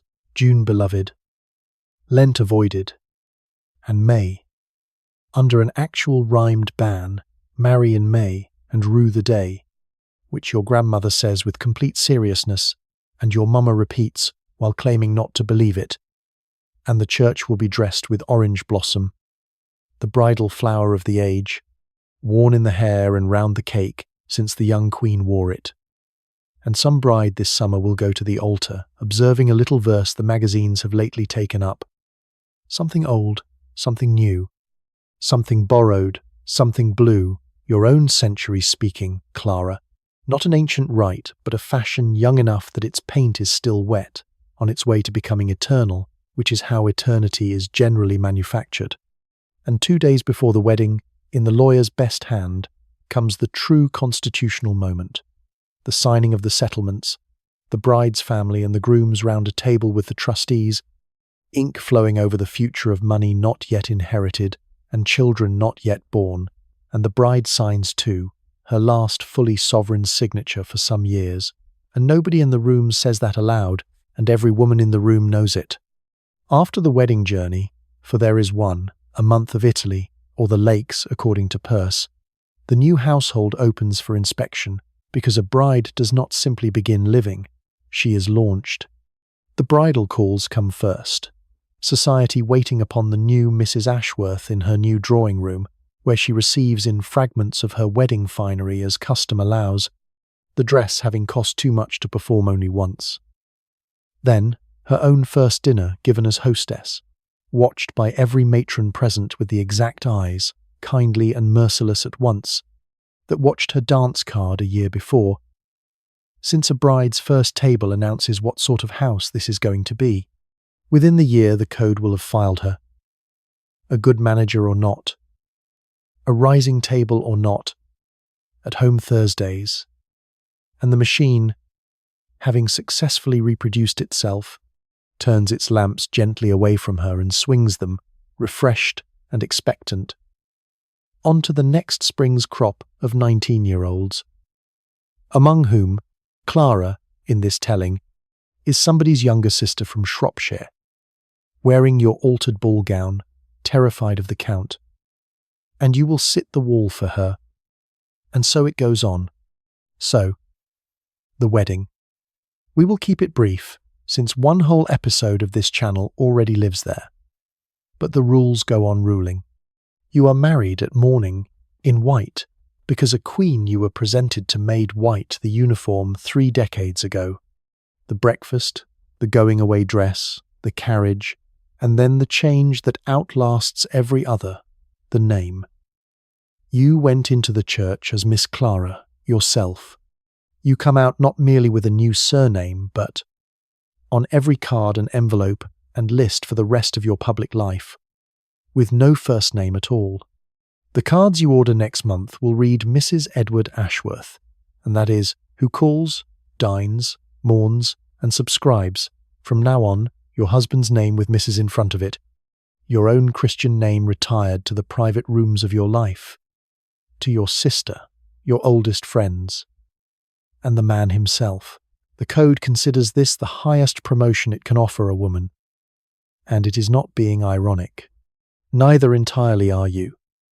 On the morning the cards arrive from the stationer, when you read the new name aloud once, alone, in the empty drawing room of your own new house, trying it the way you would try a key, and find that it turns, and that something has clicked shut behind you, and that the room is, after all, warm and yours to arrange. Because it must be said, And this is the turn in tonight's whole story. On the far side of the vestry, the code changes sides. All the machinery that spent your girlhood restraining you spends your wifehood, if the marriage is sound, upholding you. Mrs. Edward Ashworth may walk with only a maid, drive out alone in her own carriage, receive whom she pleases, correspond with the world, order the household, patronize the tradesman, chaperone next spring's trembling 19-year-olds, and sit against the wall at the Marchmont ball, doing arithmetic of her own. The married woman is the code's enforcer, its magistrate and its beneficiary at once. And this, Clara, is the quiet engine that has kept the whole system running for a century against all complaint. It does not ask women to serve it forever. It asks them to serve it while young, and then it deals them in. Begin the married woman's day where she begins it, in the small hours after breakfast that the code assigns her as office hours, because Mrs. Edward Ashworth's first caller each morning is her own cook. The interview happens in the morning room or at the kitchen stair head. Menus proposed and amended. The tradesman's books gone through line by line. Butcher and grocer and fishmonger, each running his account. And a mistress who cannot read those books like a clerk will be quietly robbed by every one of them, which the manuals say plainly, being on this one subject entirely unsentimental. Add the linen inventory, the servants' characters, that terrifying power by which a mistress's few written lines decide whether a departing housemaid works again in this city. The sick visits, the accounts squared weekly against the allowance Edward makes over, and you have the true job description under all the lace. A middle-class Victorian wife is the operating manager of a small hotel with a staff of 3 to 8, an annual budget she must land to the shilling, and no possibility of resignation, and the age that called her the angel in the house built her, in fact, a desk, and at the top of the female household stands the one servant whose office is intimacy itself, the lady's maid. She dresses her mistress, undresses her, builds the evening's hair, guards the jewel case, reads her moods like a pilot reading water, and knows, by the plain arithmetic of proximity, everything, every secret the house contains, which is why the manuals fuss so anxiously about her, warning mistresses against confiding, against familiarity, against the friendship that the entire structure of the role makes nearly inevitable. 2 women alone together, at a dressing table twice a day, for years. Her wages are middling, but her perquisites are famous, for by ancient custom the mistress's cast-off gowns fall to her, silk barely a season old, worth a quarter of her year's money on her back or in the second-hand trade, so that the best-dressed woman in many a house below stairs is the lady's maid, dressed in last year's mistress.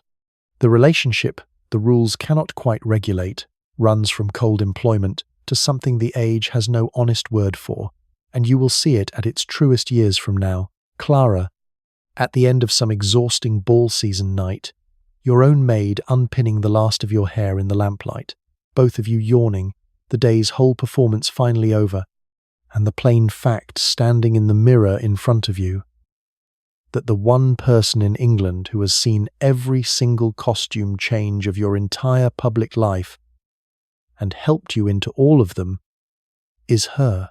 Her public office opens in the afternoon, and its centerpiece is a ceremony so new it still has scaffolding on it, though your century will export it to the whole world as though it came down from the Romans. Afternoon tea. The habit is barely older than your mumma. Invented, the story goes, by a duchess who could not last from luncheon to a late dinner and began asking friends to bread and butter at 5, and by your Thursday it has hardened into full liturgy. On her at-home day, a married woman's drawing room is a port at open tide, callers flowing through in their 15-minute rotations, and the tea equipage does the ceremonial work.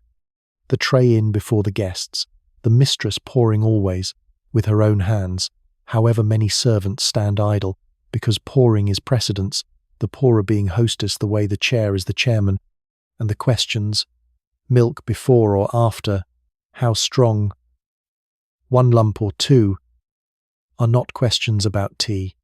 They are the hostess performing attention to each guest in turn. A little personalized coronation in China. And the guest's part has its own rules, the cup held so. The saucer kept, nothing asked for. The visit not outstaying the second cup. Your century, Clara, took the two things it had in oversupply, hot water and unspoken structure, and built from them the most durable social ritual in the modern world. And the reason it conquered everywhere is the reason anything conquers in this episode. It gives everyone present a script, and with a script in hand, nobody can be lost. Let us live one evening on that far side, some years on, because the married woman's great examination is the dinner party, and the dinner party is the code performed at concert pitch. 16 covers, 8 of each, invited by cards a fortnight ahead and answered within a day. And the first ordeal is over before the soup in the drawing room when dinner is announced, because nobody simply walks into dinner in your England. They process, in pairs, in order, and the order is precedence, the ranking of every person in the room by title, seniority and circumstance, and the hostess has spent real hours on it, because it is her examination too. The host leads in the highest-ranking lady on his arm, the hostess comes last on the arm of the highest-ranking gentleman, and every pair between has been matched and sequenced like a state funeral, and a hostess who sends a baronet's wife in behind a knight's has not made a small mistake. She has made the only kind of mistake this room remembers. There are women in London who can rank a mixed drawing room of 20 in their heads, in the time it takes the butler to say dinner is served, the way harbour pilots hold a whole tide table, and nobody has ever once called this what it is, which is applied mathematics under candlelight, performed nightly, in silk. And for the hard cases there is scripture. On the desk of every serious hostess in England sit the red and black volumes of the peerage, Debrett and Burke, the stud books of the ruling class, and they are consulted before a difficult dinner the way a captain consults his charts. Because the table of precedence they encode runs to depths no memory should be asked to hold alone, dukes before marquises, before earls, and then down through the fine gradations where dinners are wrecked, the younger sons of earls against the eldest sons of barons, wives taking rank from husbands, daughters holding rank of their own, widows of the higher rank against wives of the lower, and the hostess, with an awkward mix of guests, sits with the volume open like a woman doing her taxes, and the joke of the age, told by the hostesses themselves, is that the whole apparatus exists for the benefit of perhaps 40 extremely touchy people, and that the other several million observe it, so as not to be caught out by the 40, which is, when you think about it, the operating principle of rather a lot of this episode. At table the ladies' rules resume, quieter now, more inward. You are served, and serve yourself sparingly. A lady at a public table eats, but is never seen to be hungry. The books advise her to refuse the richest dishes and to let the cheese go by. Cheese being held a shade too robust for feminine consumption, and she touches her wine seldom, the glass more prop than provision. Gloves came off at the napkin, as you know, and rest in the lap beneath it. And the true work of the meal is not eating at all, but the traffic of talk, because a dinner table is a machine of paired conversations. You to the gentleman on one side through this course, and the whole table pivots together at the change of plates, a rotation nobody announces and everybody performs, steered, like all else, by the hostess, whose glance can turn 16 people as one flock of birds. What may be discussed is the visiting hour list again, weather, pictures, people present and absent within the limits of charity. Nothing that divides. And there is a rule for wives inside the rule for ladies. At your own table you do not contradict your husband, and at other tables you do not outshine him, and what actually happens inside that rule, at every good table in England, is one of your century's open secrets. The wife who may not contradict learns to steer. She feeds the topic, tilts it, breaks it, hands her husband the fact he is about to need as though returning something he dropped, runs the entire conversational carriage from the passenger seat while he holds the reins, and the opinions, and every intelligent person present sees it, and the code's single unbreakable requirement is only that it never be said. Your century is full of parliaments.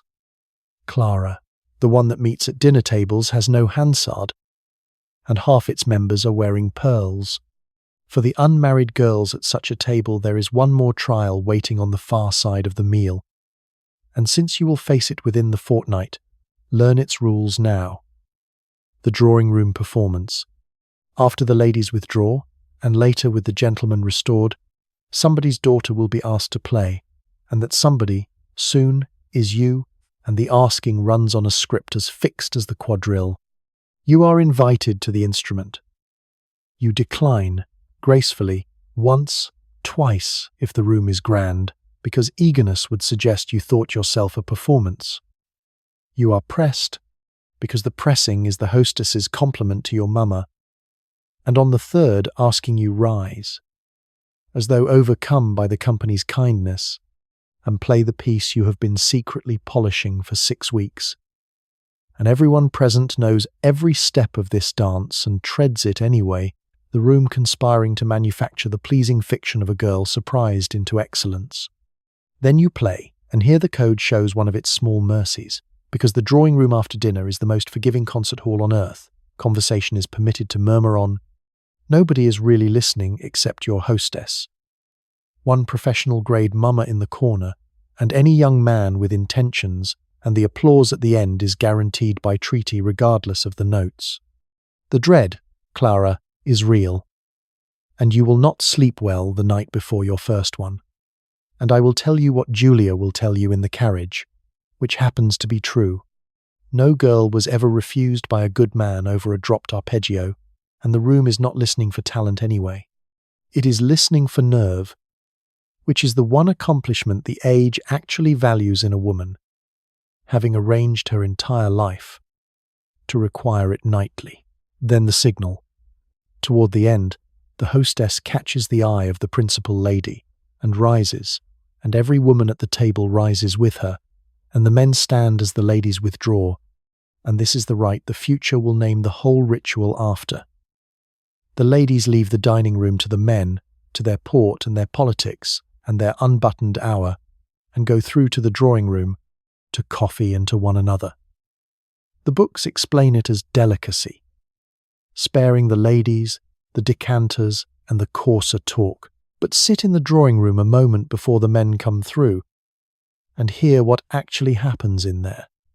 The real information of the parish changing hands, engagements predicted, situations found for younger sons, a doctor's reputation made or ended in 4 sentences, the marriages of the next season drafted over coffee cups, the withdrawing room functioning, in short, as the clearinghouse of the entire social economy, while down the corridor the gentlemen are largely telling each other things they already agreed about at the club.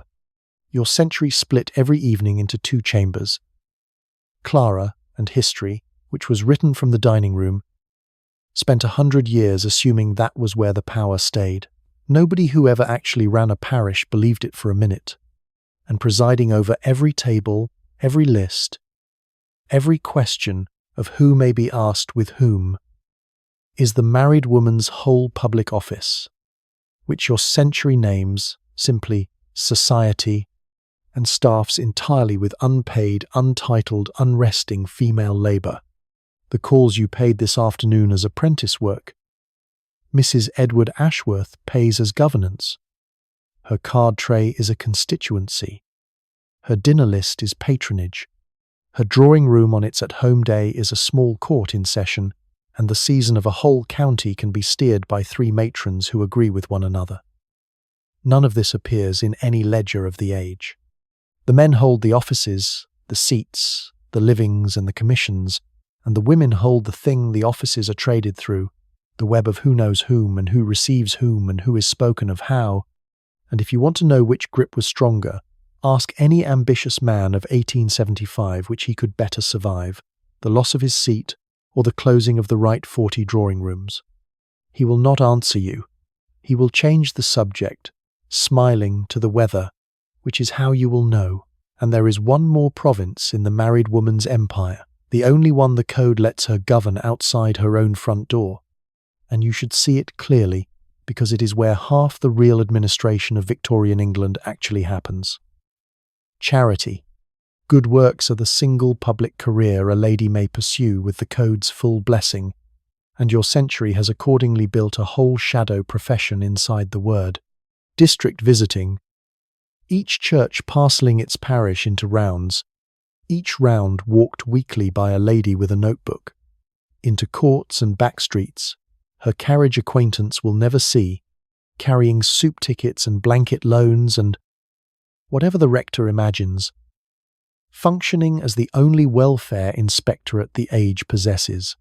Committees for every affliction under heaven, schools, lying-in charities, servants' homes, soup kitchens, each with its president and secretary and treasurer, offices held by women who may hold no other office in the land, wielding agendas and minute books and votes, parliamentary procedure having entered the drawing room through the servants' entrance of philanthropy, and the bazaar, that most Victorian of machines, where for 3 days ladies who may not engage in trade stand behind stalls selling pincushions at famous prices for the roof fund, commerce laundered into virtue by the destination of the till.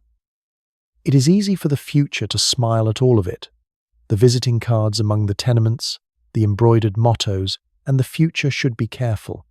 Strip the sentiments and look at the skills, caseloads, accounts, committees, fundraising, the management of volunteers and of clergymen, which is harder. The drawing rooms of your England are quietly training, under cover of kindness, the entire first generation of women administrators, and when the professions finally crack open a few decades from tonight, the women who walk through will walk through carrying minute books, already fluent, and everyone will marvel at how quickly they learned. And Clara, they will not have learned quickly, they will have been in rehearsal for 60 years. There is one more calendar the married woman keeps, and the code wraps it in more cotton wool than anything else it touches, the lying in. When a wife is brought to bed of a child, the household enters a regulated month, the monthly nurse installed and reigning, the knocker tied up in flannel so the street's noise comes muffled, straw laid on the road itself, in the grander streets to quiet the wheels, and the mother kept to her room, and then her sofa, by a convalescent timetable, the doctors defend and the grandmothers enforce. Callers observe a strict liturgy.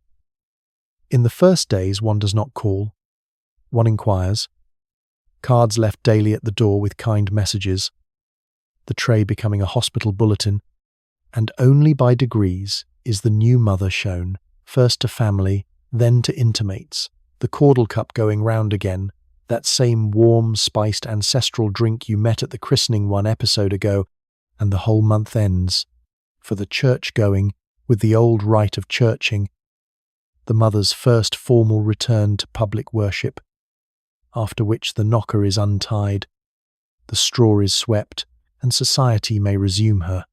The future will find the month half absurd and half enviable, and the mothers of the future, asked to be up and admirable within days, may be permitted their opinion about which half was which.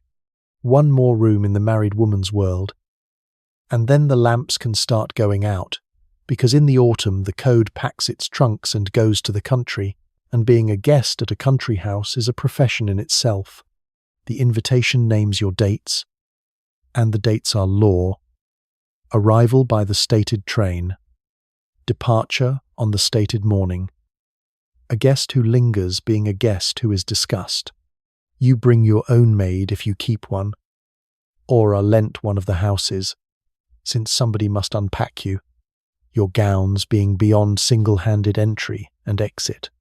The days run on the house's clock with one glorious exception, breakfast, which in a well-run country house is the one lawless meal of the Victorian world.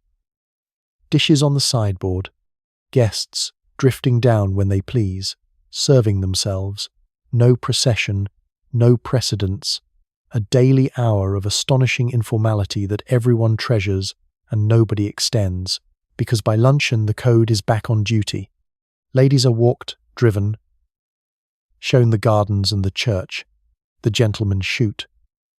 The evenings are dinner, and the drawing-room performance you have already survived once tonight.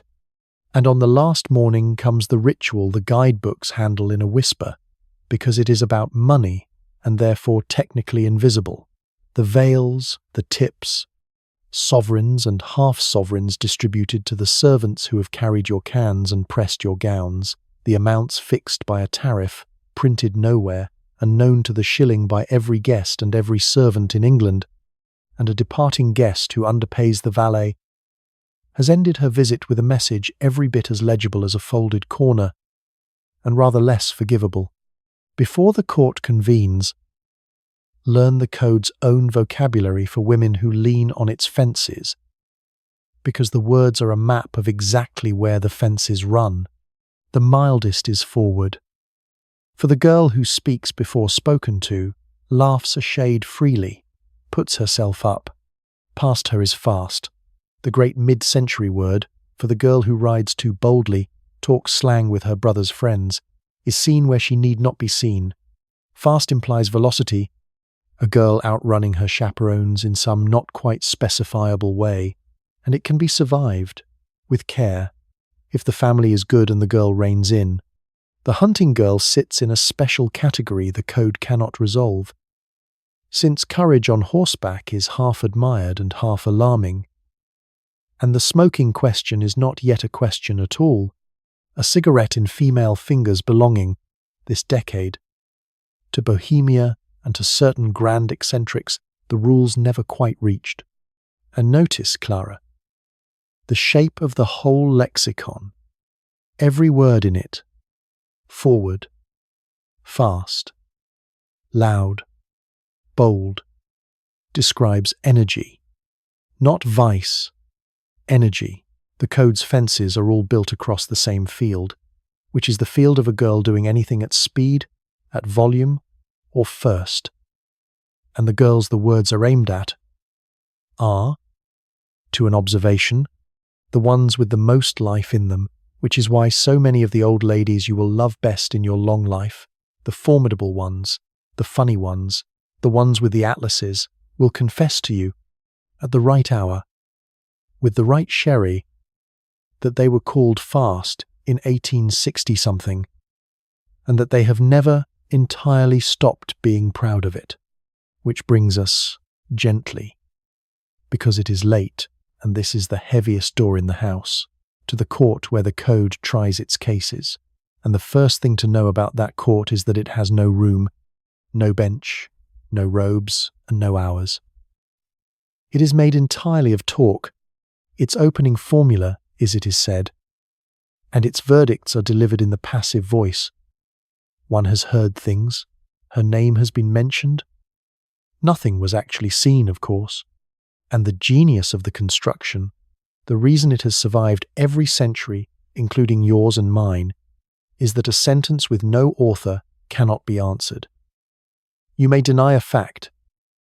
You cannot deny a murmur, and its officers of the court are everywhere, because your world is a world of servants, and every drawing-room conversation has a footman in it, every carriage, a coachman, every bedroom, a maid, an entire second population, unnoticed by design, hearing everything, and the wisest line in all your etiquette books is the one that says a lady should speak before her servants as though before the world, because she is.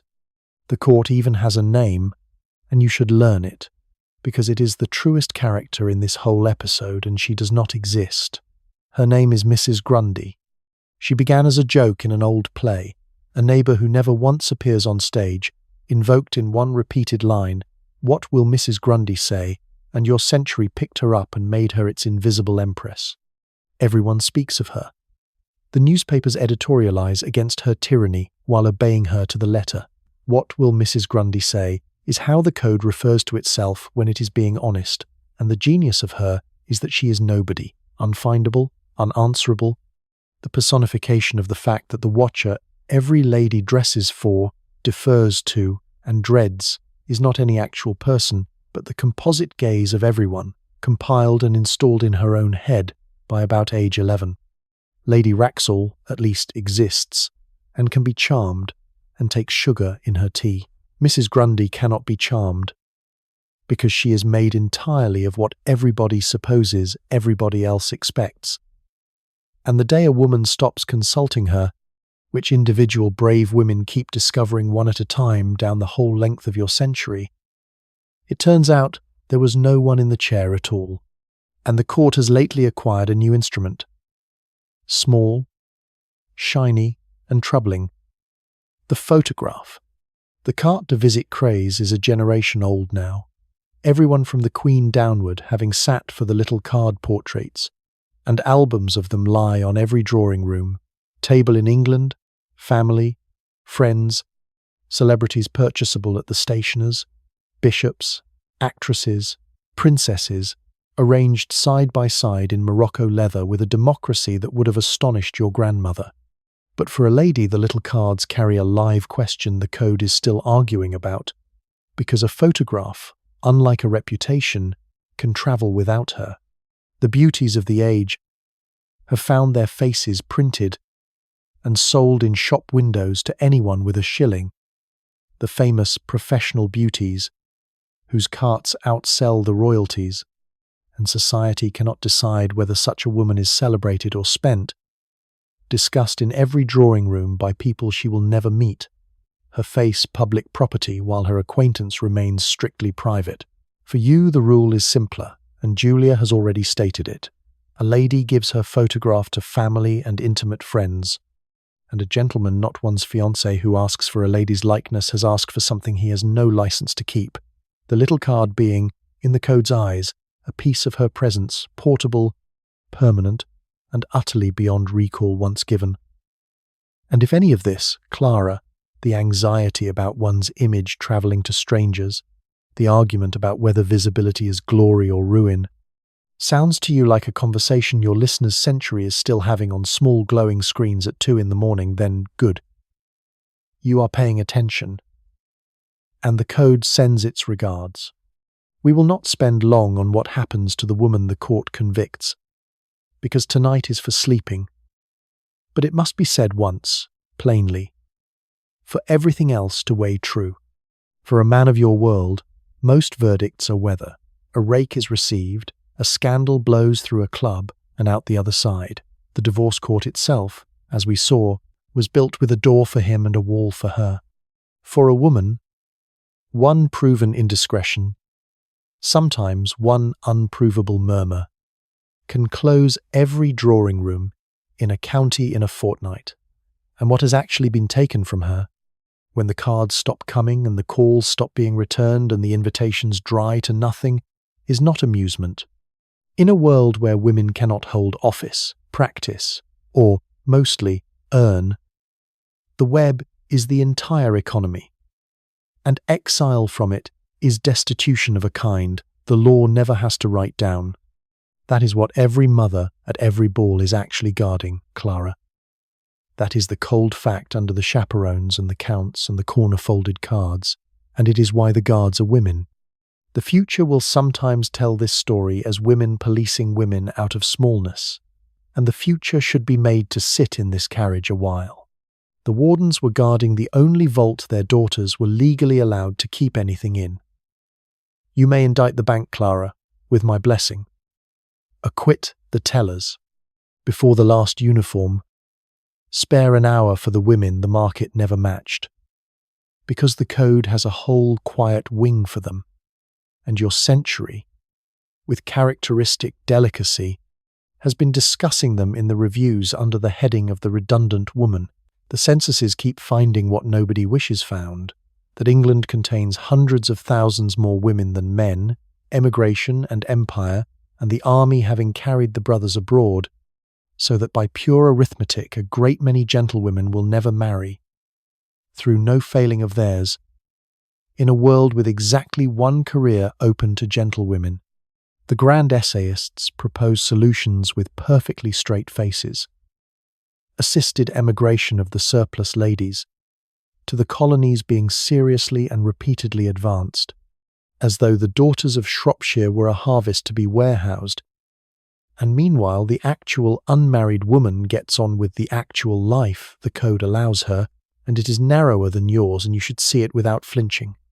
She lives, usually, in someone else's house, a father's, then a brother's, the maiden aunt of the establishment, indispensable and unconsulted, nurse to every confinement, guardian of every convalescence, keeper of the parents in their long last years, her work endless and invisible precisely because it is done for love inside a family, which your century considers not employment but nature. If the money fails entirely, there is one respectable cliff edge, and one only.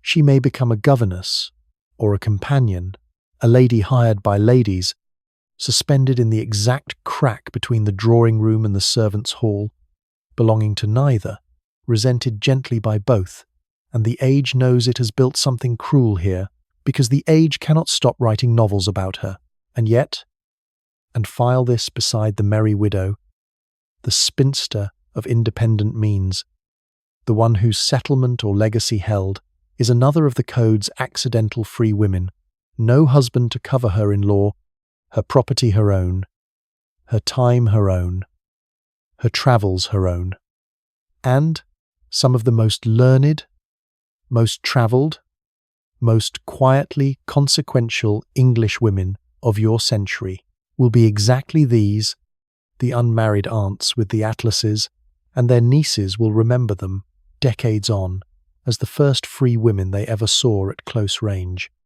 And then, because your century organizes even grief, there is the last uniform, the one every woman in your world will wear at least once, and some will wear for decades. Mourning.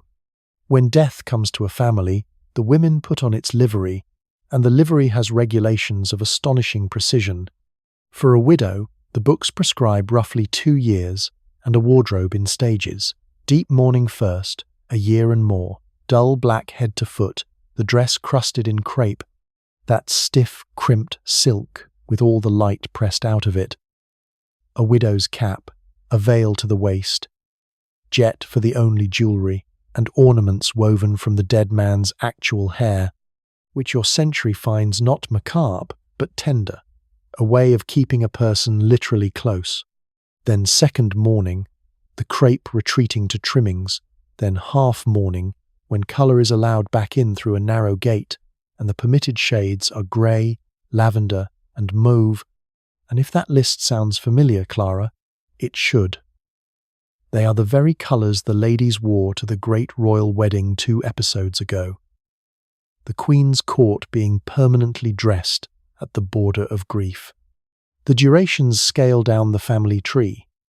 So many months for a parent, fewer for a sibling, a prescribed matter of weeks for cousins, and the manuals disagree with each other about all of it, which means every bereaved household contains, on top of its sorrow, a small anxious committee on sleeve trimmings, and an industry stands ready to advise, whole emporiums given over to grief, the great mourning warehouse on Regent Street outfitting sorrow at every price, and one firm's crepe in particular on every widow in the land, a fortune built, yard by black yard, on the rule that love must be legible, and it lands, as the code always lands, hardest and strangest on the woman.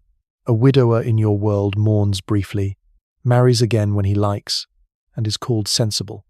A widow is expected to become, for 2 full years, a public monument to her marriage, her clothes announcing her state to every street she walks down, her invitations regulated, her colours licensed by the calendar. And then, on the far side of it, your century springs the strangest of all its unspoken clauses, the one nobody designs and everybody observes. The widow who has served her sentence comes out the other end into more freedom than any other woman in England. Her own house, her jointure if the settlement held, no father over her, no husband over her, no chaperone required, her reputation armoured by the very uniform she wore, and society, which watched the wife like a magistrate, finds it has almost no rules left for her at all. The Merry Widow is a stock joke of your age, and underneath the joke sits a fact the age prefers not to examine. That the freest adult woman the Victorian world can imagine is one who has outlived its arrangements. File that beside the pockets and the trunks and the folded corners, Clara. The drawer is nearly full now, and we have one more thing to put in it before you sleep. The code boards the railway with a lady too, because the train has posed it a problem it is still solving. How a woman may be sealed for an hour in a small locked room with whichever strangers fate provides. The compartments of your decade have no corridors, no way through the carriage while it moves, and so boarding is a small act of divination, the experienced woman traveller reading a compartment's inhabitants in one glance through the door. And the companies have answered with an invention the future will find either quaint or overdue according to its mood. The ladies-only carriage, reserved, marked on the glass, into which no gentleman may intrude. And the delicious recorded truth is that a great many seasoned Englishwomen decline to use it, finding the general carriage perfectly manageable and the segregated one dull, a preference the railway companies note with bafflement in report after report. A lady travelling any distance travels attended if her family can arrange it, and the institution of the travelling companion exists for exactly this. But the trains are prizing that rule open year by year, because the timetable is the one authority in England that does not know who is respectable. And a woman with a ticket goes where the ticket goes. She carries her own small necessaries in a handbag. The guard is her appointed protector and knows it. And etiquette in the compartment itself is a miniature of the whole code. Introductions unnecessary, conversation optional, assistance with windows negotiated in formulas, and newspapers deployed. Then, as forever after, as the Englishman's portable walls. The code even follows a lady into the sea, and since every family you know decamps to the coast in August, you should see the machinery that gets a Victorian woman into salt water, because the future will refuse to believe it. Sea bathing is medicine, prescribed like a tonic, and therefore compulsory in its way. And the problem the age sets itself is how a woman may be immersed in the ocean, in public, without at any moment being seen. And the solution is a shed on cartwheels. The bathing machine, a wooden hut backed by a patient horse, into which you climb fully dressed at the top of the beach, and inside which, as the whole contraption grinds down the shingle into the surf, you change into a bathing costume of blue serge with a weight of fabric suitable for upholstery. And then, the machine having stopped with its seaward door facing open water, you descend the steps directly into the waves, screened by the hut itself from every glass on the promenade, and at some resorts there to receive you stands one of the great forgotten professionals of your century, the dipper, a woman of oak and brine, employed to take firm hold of ladies and plunge them wholesomely under, 3 times, medicinally, like laundry. The gentlemen bathe elsewhere, the beaches being segregated by decree, their end of the shore conducting itself with notably less surge, and the whole apparatus, the horse, the hut, the dipper, the hundredweight of wet wool, exists to solve exactly one problem, which is that the century that sent you to the sea for your health could not endure that the sea should see you. And if you want the entire episode in a single image, Clara, it is this.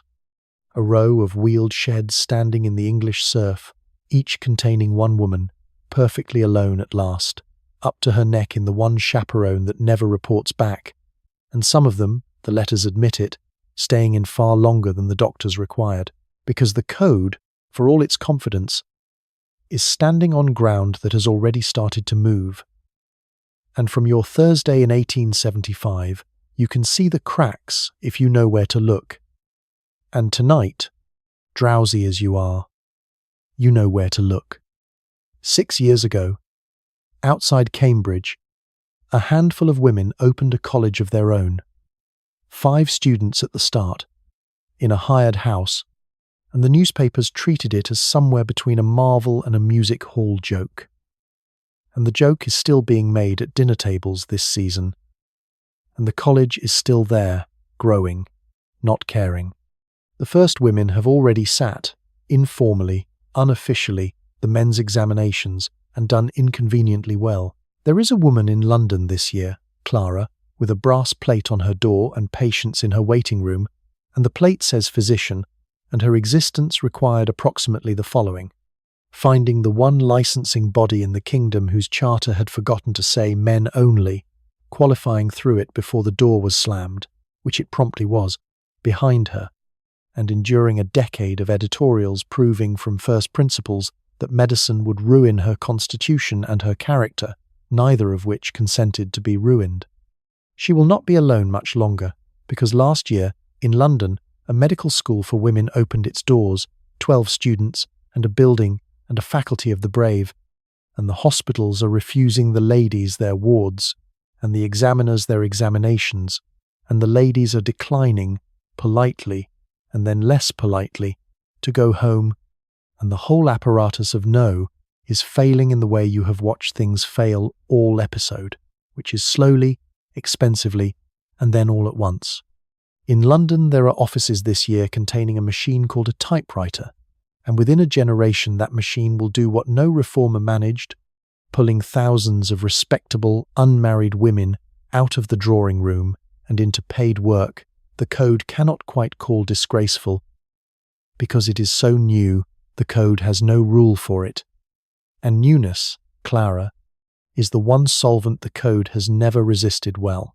And somewhere in a workshop there is a contraption of 2 wheels being improved year by year, and when it matures, 20 years from your Thursday, it will put women on the public road alone, at speed, in sensible clothes, chaperones being unable to pedal fast enough, and a woman of your acquaintance will live to call the bicycle what a whole generation of her sisters found it to be, which is a freedom machine. And the law is moving, at the law's pace, which is the pace of a glacier, but a glacier moves. You have watched one act already loosen the grip on a wife's earnings, and you know the great one is coming in 82. The custody of children will crack open decade by decade, as it began to in the season of Caroline Norton, whom you met 1 episode ago. The universities will yield degrees, grudging and partial, then whole. The professions will open a door at a time, each one over the body of some exhausted first woman whose name her successors will mostly forget to learn. And 43 years from tonight, when you are a woman of 62, Clara, the newsboys will be shouting on this very street. And what they will be shouting is that women, some women, at first, over 30 and propertied, have been given the vote in parliamentary elections, and you will stand at your window with your tea going cold, remembering, of all things, a dance card with a little pencil on a silk thread, and the arithmetic of a room that once counted your partners, and you will laugh, or cry, or both, and then, because you were trained by the best, you will note that it is nearly 3 o'clock, and that somebody may call. So let us close the ledger honestly, the way you have earned tonight. Everything in this episode was real and is gone. The cards, the corners, the counts, the not at home, the feathers, the crepe, the whole shimmering rulebook that governed a woman's every public hour. All of it dissolved, rule by rule, inside 3 generations, and almost nothing dissolved it but women declining, politely, and then less politely, to be born already knowing. But before it goes, give the code its due, because your century was not stupid, and neither were the women who ran it. Under the absurdity, the system was trying to do real work with terrible tools, to protect daughters in a world that gave them one asset, to make courtship safe in a world without second chances, to keep faith legible, grief legible, honor legible, in a society too large for everyone to know everyone, which is why it wrote everything on the outside, on gloves and cards and crepe, where it could be read at a distance. The rules were a cage, and the rules were armor, and the same bars did both jobs at once. and the women who enforced them hardest, the mothers, the chaperones, the Lady Wraxalls, were not the enemies of the girls they governed. They were veterans, guarding the young with the only fortifications the law would issue them. And when the law finally issued better ones, property, professions, the vote, the fortifications came down so fast, precisely because nobody had ever loved them for themselves. And the sweetest proof is what survived.